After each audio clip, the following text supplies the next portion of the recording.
Autophagy নিয়ে জাপানের একজন বিজ্ঞানী কিন্তু এই রমজান এবং অটোফেজি নিয়ে গবেষণা করে নোবেল পেয়েছে। এই বিষয়ে একটু স্যারের সাথে কথা বলবো। স্যার, আপনি তো জানেন যে রমজানের সাথে শরীরের একটা সম্পর্ক আছে, তারপরে আপনার মেডিকেল সায়েন্সের সম্পর্ক আছে, এখানে একজন নোবেলও পেয়েছে। এই বিষয়ে যদি একটু মূল্যায়ন করতেন। ইম্পর্টেন্টলি ওই বিজ্ঞানীর রিসার্চে যেটা পেয়েছি একটা তথ্য, সেটা হচ্ছে যে রমাদানে এই যে 30 দিন পানাহার থেকে বিরত থাকার এইটার একটা মেটাবলিজম তৈরি হয়, গ্রো করে, যার কারণে ডক্টররা বলেন যে একটা ইমিউন সিস্টেম, রোগ প্রতিরোধ ক্ষমতা তৈরি হয়। আর সত্যিকার অর্থে আমরা তো রোগের সুখে ভুগি যখন মানুষের রোগ প্রতিরোধ ক্ষমতা কমে যায়। তো এই রমাদানের এই পানাহার থেকে বিরত থাকা, এটা কিন্তু ডক্টরদের ভাষায় যে তার মধ্যে একটা খুব ভালো ধরনের রোগ প্রতিরোধ ক্ষমতা, ইমিউন সিস্টেম তৈরি হয়, এবং ওই ইমিউন সিস্টেম তৈরি হওয়ার কারণে বিভিন্ন ধরনের রোগ থেকে তিনি বেঁচে থাকেন। এবং আমাদের অনেকেই হয়তো ধারণা করেন যে না খেয়ে থাকবো অথচ এটা সুস্থতার কারণ হবে, এটা আমাদের বক্তব্য না, এটা ডক্টররাই রিসার্চ করে বলছেন এখন যে এই রমাদানের এই যে পানাহার থেকে বিরত থাকা, মানে এই উপবাস থাকা, বা এটাকে যেটাকে আরবিতে আমরা ইমসাক বলছি, এই যে বিরত থাকলাম, এটা কিন্তু আমাদের অন্যান্য অনেক রোগের যেখান থেকে আমাদেরকে প্রোটেক্ট করবে, এটা আলহামদুলিল্লাহ।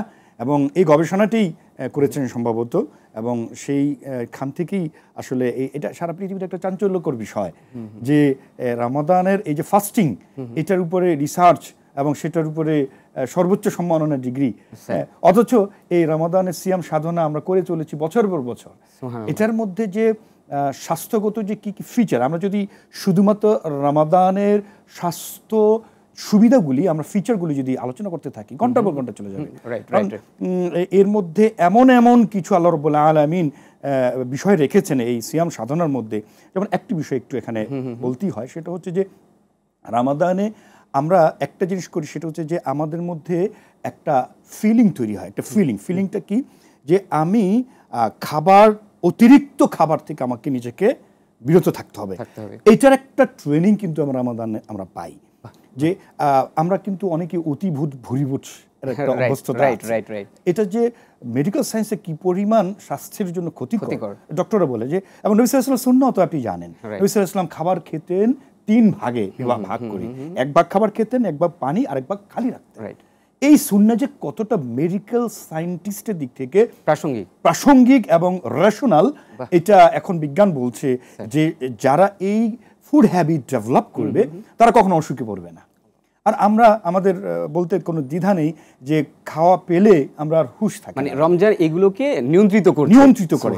কিন্তু রমাদানে যদি কেউ যদি এই ইফতার যখন করি বা সাহারিতে সেই অতিভোজ ভুরিভোজের যদি অভ্যাস যদি পুনরাবৃত্তি করি, তাহলে এই রমাদানের আমাদের যে ডেভেলপমেন্ট, ফিজিক্যালি যে ডেভেলপমেন্ট, সেটা কিন্তু আমাদের আসবে না।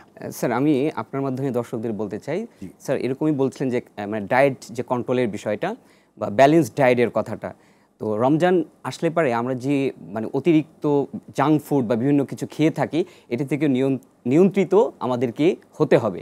স্যার, আরেকটা বিষয় হচ্ছে, আপনি মধ্যপ্রাচ্যে যান, ইভেন আপনি বিভিন্ন খ্রিস্টান কান্ট্রিগুলোতে যান, তারা নন মুসলিম, বাট আপনি দেখবেন রমজান মাস আসলে পারে তারা খাদ্যের বা খাবারের দাম, বিভিন্ন কিছু পণ্যের দামগুলো কমিয়ে দিচ্ছে স্যার, অনলি ফর স্যার যে যাতে রোজাদারের নাগালের ভিতরে থাকে। ঠিক। তো আমাদের দেশে কি স্যার, আমাদের বাংলাদেশে আপনি একদম ভিন্ন। তো স্যার হঠাৎ করে কৃত্রিম সংকট তৈরি হচ্ছে, রমজান মাস আসলে আপনি দেখবেন যে 30-40 টাকার শসা হঠাৎ করে 60-70 টাকা হচ্ছে, একটা কৃত্রিম সংকট বা দাম বৃদ্ধি করছে। তো এইটাকে আপনি কিভাবে দেখছেন স্যার? প্রতি বছরই এই ঘটনাটি ঘটছে এবং দুঃখ ভারাক্রান্ত মন নিয়ে আমাদেরকে বলতে হয়। আপনি ঠিকই উদাহরণ দিয়েছেন যে মধ্যপ্রাচ্য কেন, পৃথিবীর বহু দেশে অথচ তারা বিধর্মী, তারা ডিসকাউন্ট দিচ্ছেন রমাদান উপলক্ষে, রমাদান ডিসকাউন্ট বলা হয়, রাইট স্যার? এটা মধ্যপ্রাচ্যে তো অ্যাভেলেবেল। কেন? কারণ যাতে একজন রোজাকারীকে, একজন সয়েমকে, রোজাদারকে, তার জন্য কোনো কষ্ট না হয়। রোজাদারকে কষ্ট দেওয়া এটা কিন্তু অনেক গুনার কাজ। এইটা রেসপেক্ট করছেন তারা, এই চেতনাকে তারা রেসপেক্ট করছেন। অথচ আজকের বাস্তবতা বলতে দুঃখ নিয়েই বলতে হয়, রমাদান সন্নিকটে। আমি আপনার মাধ্যমে এই আরটিভির দর্শকদের মধ্যে আমরা যারা ব্যবসায়ী আছি, বিশেষ করে ভোগ্যপণ্যের যারা ব্যবসায়ী আছে, তাদের কাছে আমরা বিনীতভাবে অনুরোধ করব যে ভাই, রমাদানকে সম্মান করার জন্য, আল্লাহর কোরআনকে, যেহেতু রমাদান হচ্ছে কোরআন নাজিলের মাস, জি, কোরআনের খাতিরে, কোরআনের সম্মানে, ইসলামের সম্মানে আপনি যদি মানে মূল্যকে যদি নিয়ন্ত্রণে রাখেন, আপনি বলবেন যে হয়তো আমি মানে আমার তো ব্যবসা কম হচ্ছে, কিন্তু ব্যবসাতে বারাকাত দেওয়ার মালিক তো আল্লাহ, নিঃসন্দেহে। তো আপনি হয়তো ভাবছেন যে আমার তো ব্যবসা কম হয়ে যাচ্ছে, অনেকে ব্যবসা করছে, আমি যদি তাদের মতো করে মূল্য বৃদ্ধি না করি তাহলে আমার অনেক লস হয়ে যাবে, আপনি হয়তো ভাবছেন।